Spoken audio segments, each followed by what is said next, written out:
गीता संपूर्ण जीवन दर्शन है और इसका अनुसरण करने वाला व्यक्ति जीवन में कभी निराश नहीं होता है। वासना, क्रोध और लालच नरक का द्वार। गीता में वासना, क्रोध और लालच नरक के 3 द्वार माने गए हैं। ये तीनों चीजें आत्मविनाशकारी मानी जाती हैं। मिट्टी में मिल जाएगा शरीर। श्री कृष्ण कहते हैं, न यह शरीर तुम्हारा है, न तुम इस शरीर के हो।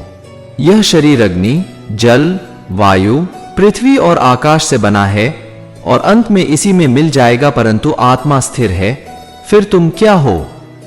श्री कृष्ण कहते हैं, अगर मेरा भक्त मौन होकर मेरे विश्वास पर सब सुन रहा है तो याद रहे उसके मौन का और उसके विश्वास का जवाब स्वयं मैं देता हूं। किस्मत का लिखा कोई नहीं छीन सकता। अर्जुन को भगवान कहते हैं कि हे मनुष्य, तुम अपने आप को भगवान को अर्पित कर दो। यह सबसे उत्तम सहारा है।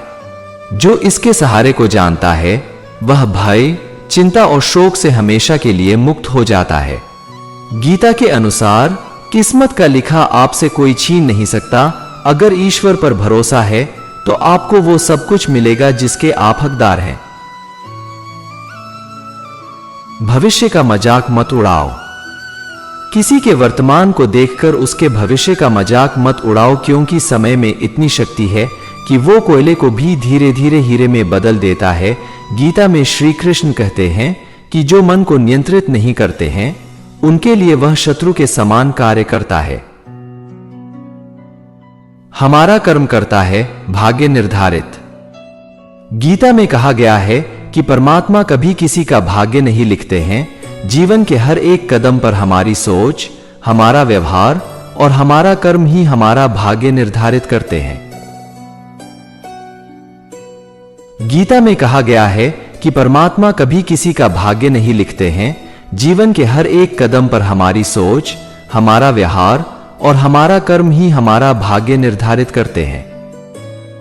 श्री कृष्ण कहते हैं, अगर मेरा भक्त मौन होकर मेरे विश्वास पर सब सुन रहा है तो याद रहे उसके मौन का और उसके विश्वास का जवाब स्वयं मैं देता हूं। गीता में वासना, क्रोध और लालच नरक के 3 द्वार माने गए हैं। ये तीनों चीजें आत्मविनाशकारी मानी जाती है। श्री कृष्ण कहते हैं, न यह शरीर तुम्हारा है, न तुम इस शरीर के हो। यह शरीर अग्नि, जल, वायु, पृथ्वी और आकाश से बना है और अंत में इसी में मिल जाएगा, परंतु आत्मा स्थिर है। फिर तुम क्या हो? भगवान कहते हैं कि हे मनुष्य, तुम अपने आप को भगवान को अर्पित कर दो। यह सबसे उत्तम सहारा है। जो इसके सहारे को जानता है वह भय, चिंता और शोक से हमेशा के लिए मुक्त हो जाता है। गीता के अनुसार किस्मत का लिखा आपसे कोई छीन नहीं सकता। अगर ईश्वर पर भरोसा है तो आपको वो सब कुछ मिलेगा जिसके आप हकदार हैं। जो आप चाहते हैं उसके लिए नहीं लड़ते हैं, तो जो खोया उसके लिए मत रो। मनुष्य सब कुछ चाहता है पर सब कुछ उसे नहीं मिल सकता। आपको जो नहीं मिला उसके लिए पश्चाताप मत करो, और जो आपसे खो गया, जो आपसे अलग हो गया, उसके लिए निराश भी मत हो। मैं सभी प्राणियों के हृदय में स्थित आत्मा हूं। मैं सभी प्राणियों का आदि, मध्य और अंत भी हूं। हर व्यक्ति श्री कृष्ण से जुड़ा है और श्री कृष्ण हर व्यक्ति से जुड़े हैं। वही हमारे आदि, मध्य और अंत है। ठंड या गर्मी, सुख या दर्द का अनुभव करें। ये अनुभव क्षणभंगुर हैं, वे आते हैं और जाते हैं। उन्हें धैर्यपूर्वक सहन करें। समय एक सा नहीं रहता। आज दुख है तो कल सुख भी आएंगे और सुख के बाद दुख भी आना स्वाभाविक है। आपको पूरे धैर्य और श्री कृष्ण पर विश्वास के साथ अपना जीवन निर्वाह करना चाहिए। सत्य कभी नष्ट नहीं हो सकता। अच्छा करने से नहीं डरना चाहिए। लोग अक्सर सच कहने से बचते हैं या डरते हैं, पर सत्य कभी छुप नहीं सकता और नहीं कभी मिट सकता है। कितना भी छुपा लें पर सच तो उजागर हो ही जाएगा।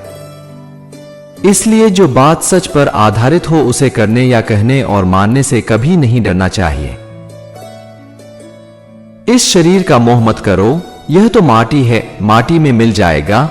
अमर तो आत्मा है जो परमात्मा में मिल जाएगी। लोग अपने शरीर को सुंदर बनाने में लगे रहते हैं, पर आत्मा की सुंदरता शरीर की सुंदरता से कहीं ज्यादा महत्वपूर्ण है। शरीर तो नश्वर है, मिट्टी ही तो है, तो मिट्टी में ही मिल जाता है, पर आत्मा अमर है, इसलिए आत्मा की सुंदरता पर ध्यान दो। आत्मा की सुंदरता अपने को श्री कृष्ण में लीन करने में मिलती है। जो हुआ अच्छा हुआ। जो होता है अच्छे के लिए होता है। कभी कभी विपरीत परिस्थितियां हमारी वर्तमान स्थिति को अच्छा करने के लिए आती हैं।